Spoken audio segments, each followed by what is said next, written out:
I took medication when I was a kid. Everyone said I would outgrow it, so I stopped taking the medication in college. Everything is so hard now. I hate math. It's so boring. I know I'm bad at it, even though my teacher says I'm not. I'm a failure. I can't remember to do homework, I lose things, I can't get anything right. I hate feeling like I'm different, but I really am. Work seems like it's easy for everyone else.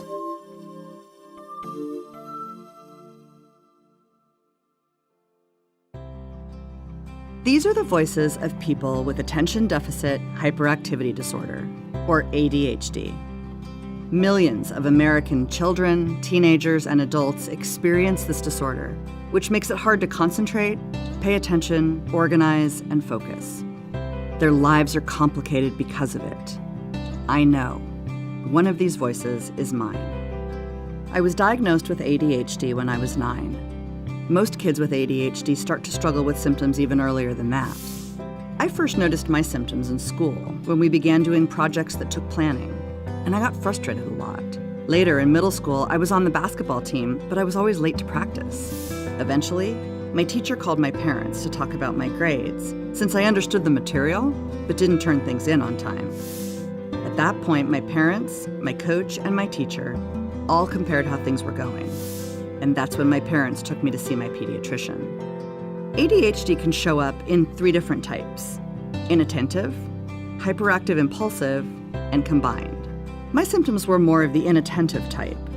I was having a lot of trouble losing things or forgetting things, not finishing homework, and organizing my work for projects and future assignments. My parents told me at first that they wondered if I had a hearing problem, because sometimes I would look like I didn't hear them when they talked to me. Other children also struggle to keep their attention in class, can look super distracted at home and school, and have trouble with details for things they're not interested in. Kids with more hyperactive or impulsive symptoms have trouble waiting for their turn. They might get up from their seats in class, run around when it's not a good time to do that, talk all the time, interrupt people, or blurt out answers. A lot of times, kids with ADHD can get into trouble, since the symptoms can look like they don't care or aren't respectful of others. But they do care. They just can't control it because of their problem with attention.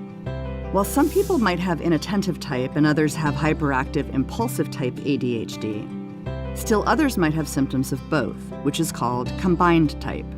If people show 6 symptoms from either of the first 2 types, or a combination of them adding to 6, they fit the diagnosis.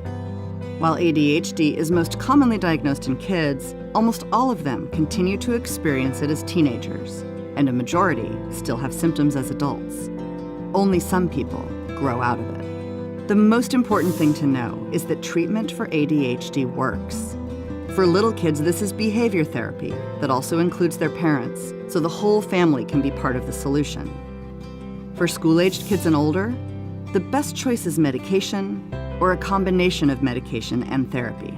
I had behavior therapy where I learned some skills, like specific time management and organization techniques, that helped me in school and in my sport. I also took a stimulant medication that helped me focus my attention. Sometimes people find great help in non-stimulant medications, especially younger kids.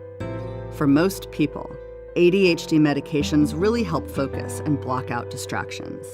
ADHD is a serious challenge for kids, teenagers, and adults who struggle to pay attention and focus in many parts of their lives.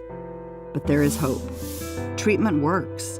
School wasn't easy for me, but with my therapy and medication, I learned what I needed to do to make it work. People go on to do well in school and succeed in their lives and careers, in spite of and because of their ADHD. I know. I did.